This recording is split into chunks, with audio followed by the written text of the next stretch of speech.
Le Seigneur lui-même est appelé buveur de vin par les pharisiens, convives de publicains et de pécheurs, Matthieu 11, 19, parce qu'il ne refuse pas de manger avec Zachée, Luc 19, 1, 10, et qu'il va à des repas de noces, comme symbole de son sang. Ce n'est pas l'eau qu'il offrit, mais le vin. Après sa résurrection, c'est du poisson et du miel qu'il mangea, Luc 24, 42, 43, Jean 21, 9, et non pas du sésame, des noix et des sorbes.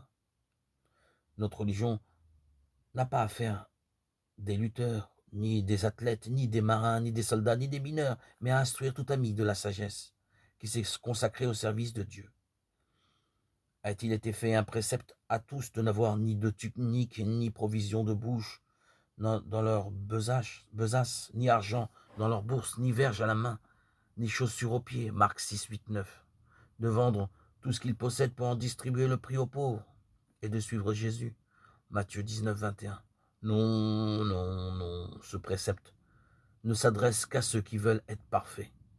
Le Seigneur dit dans l'Évangile à celui qui s'était vanté d'avoir accompli tous les points de la loi, si tu veux être parfait, va, vends ce que tu possèdes, donne-le aux pauvres, et tu auras un trésor dans les cieux. Puis, viens, suis-moi. Matthieu 19, 21.